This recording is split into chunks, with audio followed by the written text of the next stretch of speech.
और नमस्ते बच्चों। 7.1 चल रही थी, अपने क्वेश्चन नंबर 3 तक हो चुका था। आज हम क्वेश्चन नंबर 4 देखेंगे। बुक निकालिए, 177 पेज नंबर पे क्वेश्चन नंबर 4 पढ़िए। इसमें बोला हुआ है कि क्या जांच कीजिए कि क्या ये बिंदु दे रखे हैं, 3 बिंदु, ये एक समद्विबाहु त्रिभुज के शीर्ष है क्या। तो सबसे पहले तो तुम्हें ज्ञात होना चाहिए भाई समद्विबाहु त्रिभुज क्या होता है। समद्विबाहु त्रिभुज कौन सा होता है बच्चों? ऐसा त्रिभुज जिसकी दो भुजाएं समान लंबाई की हो तो समद्विबाहु त्रिभुज हो गया। और अगर तीनों भुजाएं बराबर है तो समबाहु। और अगर बोले कि तीनों भुजाएं अलग अलग है तो क्या हो गया? विषमबाहु त्रिभुज। देखिए एक बार अपन रफली देख लेते हैं। एक ऐसा त्रिभुज है जिसकी तीनों भुजाएं बराबर है तो ये कौन सा हो गया? समबाहु। अगर दो भुजाएं बराबर हो गई, ये वाली और ये वाली मान लो, और ये वाली बिल्कुल अलग है तो समद्विबाहु। और अगर ये अपने पास तीसरा त्रिभुज ले लेते हैं जिसकी तीनों भुजाओं की लंबाई अलग अलग हो, ये 3, तो ये हो गया विषमबाहु त्रिभुज। ये लाइनें शो क्या कर रही है? ये दूरी, ये दूरी, ये दूरी बराबर है, ठीक है। ये दोनों बराबर है, ये अलग है इसकी लंबाई, इसमें ये तीनों ही लंबाइयाँ अलग अलग है। अब अपने पास निर्देशांक ज्यामिति में और दूरी सूत्र में अपने पास इसका क्या यूज़ हुआ समद्विबाहु त्रिभुज का कि अगर अपने पास किसी भी दो भुजाएं हैं, उनकी लंबाई है या दूरी बोले, ए से बी तक चलेगा कोई या बी से सी तक चलेगा, ठीक है। और ये सी से वापस ए तक आया तो मैंने इसको D1 D2 D3 नाम दे दिया है दूरियों को, ठीक है ना। कितनी दूरी चलाई है ए से बी तक, ये D1। बी से सी तक चला दूरी, वो मैंने D2 नाम दे दिया। सी से ए तक चला, वो D3 नाम दे दिया। अगर कोई भी दो दूरियां बराबर आ जाएगी तो ये बोलेंगे कि भाई ये समद्विबाहु त्रिभुज है, ठीक है ना। तो और ये जो बिंदु दिए हुए हैं वो समद्विबाहु त्रिभुज के शीर्ष हैं, ठीक है ना बच्चों। अब अपन D1 D2 D3 निकाल लें। चलिए सबसे पहला काम है अपने पास D1 निकालने का। D1 के लिए अपने पास पहले ये रेखा ले लीजिए, रेखाखंड अपन बना लेते हैं AB। ये A और B नाम दे दिया। A के निर्देशांक क्या है? 5, -2। B के निर्देशांक कितने हैं? 6, 4, ठीक है ना। अब तो अपने पास कितनी बार दूरी निकाल चुके हैं तो दूरी सूत्र याद हो गया होगा तुम्हें, हो गया ना। तो अब अपने पास डायरेक्ट लगा दें दूरी सूत्र। D बराबर वर्गमूल होल स्क्वायर प्लस ये होल स्क्वायर, यहाँ पे माइनस आ जाएगा तो x2 minus x1, y2 minus y1। पहले नंबर का पहले नंबर से माइनस कर दो, दूसरे नंबर का दूसरे नंबर से माइनस कर दूँ तो 6 - 5, ये 6 - 5। और यहाँ पे कितने हैं? 4 - 2। अब ये ध्यान रख लेना कि 4 माइनस का तो सूत्र में आया है माइनस, और ये 2 के आगे भी माइनस लगा हुआ है। अगर यहाँ पे भी माइनस आ जाए तो इस वाले को प्लस लगा के 2 लिख दो। कब लगाना है प्लस? जब यहाँ पे भी माइनस आ जाए तो उस स्थिति में माइनस और ये माइनस मिलके प्लस हो जाएगा, ठीक है ना बच्चों। चलिए आगे बढ़े, अपन D1 निकाल रहे हैं। अपन D1 बराबर वर्गमूल 6 में से 5 गया तो 1 बचा, और 4 और 2 6 का स्क्वायर हो जाएगा। 6 का स्क्वायर 6 × 36 और 1 37 लिख दूँ सीधा ही, तो D1 आया √37 इकाई, ठीक है ना। चलिए अब अपन D2 निकाल लेते हैं। D2 के लिए देखो रेखाखंड क्या बनाएंगे अपन? BC लिया मैंने, तो ये अपने पास B और ये C। B के निर्देशांक कितने हैं? 6, 4। C के निर्देशांक क्या है? 7, -2 हो गए।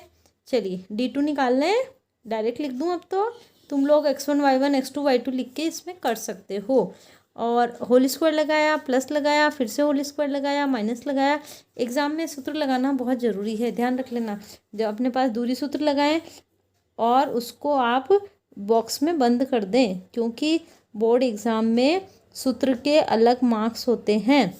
और x1 क्या मिला, x2 क्या मिला, y1 क्या मिला, y2 क्या मिला, उसको भी अलग से लिखें, ठीक है ना। यहाँ पे वीडियो बड़ा हो जाता है इसलिए मैंने शॉर्टकट लिया है।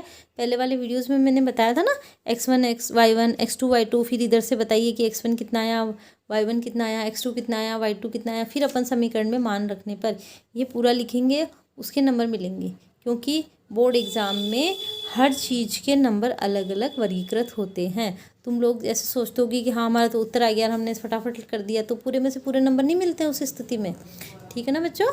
चलिए अब अपन आगे बढ़ते हैं। तो इसमें अपने पास क्या लगा रहे हैं अपन? इसमें क्या लगा रहे हैं? दूरी सूत्र लगाया अपन ने। चलिए दूरी सूत्र में अपने पास यहाँ पे मान रख देते हैं 7, 6। तो 7 और 6 इसमें कितना आया? -2। और यहाँ पे कितना आया? 4। पहला माइनस पहला, दूसरा माइनस दूसरा लगा दिया। चलिए अब अपन यहाँ पे मान ज्ञात कर लेते हैं। 7 में से 6 गया तो 1 का स्क्वायर, और 4 और 2 6, माइनस माइनस है तो जुड़ जाएंगे। अगर अलग चिन्ह होता तो माइनस होता, समान चिन्ह होने पर संख्याएं जुड़ जाती है, घात सम संख्या है, अतः उत्तर अपने पास प्लस में आने वाला है। 4 और 2 6, 6 का स्क्वायर कर देते हैं, 6 चंग 36 और 1 37। अब अपने पास देखते हैं कि समीकरण 1 और समीकरण 2 दोनों में ही अपने पास d1 = d2 मिल गया। तीसरा d3 निकाले तो भी ठीक है, नहीं फाइंड आउट करना है तो भी कोई बात नहीं, क्योंकि इसने बोला है कि भाई समद्विबाहु त्रिभुज की शीर्ष है क्या, जब दो भुजाओं की लंबाई अगर बराबर है, ठीक है, इसमें अपन बोलेंगे कि d1 = d2, ये दूरी बराबर है, तो बोल देंगे कि भाई दिया गया त्रिभुज है वो समद्विबाहु त्रिभुज होगा। ठीक है ना, तो ये जो दिए गए बिंदु है वो समद्विबाहु त्रिभुज के शीर्ष होंगे। तो यहाँ पे लगा दें। तो अपने पास अगर निकालना चाहो तो d3 भी निकाल सकते हो, नहीं निकालना चाहो तो यहाँ पे भी छोड़ सकते हो, क्योंकि इसने समद्विबाहु त्रिभुज ही बोला है। तो यहाँ बोल देंगे कि समीकरण 1 व 2 से, समीकरण 1 व समीकरण 2 से, ठीक है ना, समीकरण लगा। हाँ बच्चों, समीकरण 1 व 2 से लिख दिया मैंने। अब अपन क्या लिखेंगे, समीकरण 1 में कितना आ रहा है d1 √37, और इसमें भी अपने पास समीकरण 2 में भी अपने पास √37 ही आ रहा है ना, इसका मतलब d1 = d2। ठीक है ना, वापस एक बार रिवाइज कर लेते हैं। समद्विबाहु त्रिभुज के शीर्ष है ये बताना है, इसका मतलब हुआ कि त्रिभुज की कोई भी तीनों भुजाओं में से दो भुजाओं की लंबाई होगी वो बराबर होगी, और यहाँ पे अपन लंबाई से मतलब लेंगे दूरी, ए से बी तक चलो या बी से सी तक चलो या सी से ए तक चलो, ये जो दूरियाँ हैं उसमें से कोई भी दो दूरी अपने पास बराबर आनी चाहिए। तो इसमें अपन ने सबसे पहले d1 निकाला था, d1 कहाँ से लिया था, ए से बी तक की दूरी को d1 दिया था। यहाँ से अपने निर्देशांक ज्यामिति में जो दूरी सूत्र है वहाँ से अपन ने दूरी सूत्र से इसको d1 निकाल लिया, वो √37 आ गया। अब अपन ने d2 नाम दिया था बी से सी तक की दूरी को, यहाँ से बी से सी तक की दूरी के जो निर्देशांक है वो लिख लिए, उसको अपन दूरी सूत्र में डाल देंगे। दूरी सूत्र में देखा तो यहाँ पे जो मान आया d2 का वो √37 आ गए। अब अपने पास d3 निकालने की जरूरत ही नहीं है, क्यों, क्योंकि इसने क्वेश्चन में समद्विबाहु त्रिभुज के लिए बोला था और दो दूरियां अपने पास बराबर आ चुकी है। ठीक है ना, तो अपने पास समीकरण 1 व 2 लगा दिया था। समीकरण 1 व 2 से d1 = d2 अपन लिख सकते हैं। तो फिर बोल देंगे कि भाई d1 = d2 है, अतः आपके पास जो AB व BC भुजाएं समद्विबाहु त्रिभुज को शो कर रही है, और ये अपने पास ये जो निर्देशांक है वो समद्विबाहु त्रिभुज के शीर्ष है। ठीक है ना बच्चों, हो जाएगा।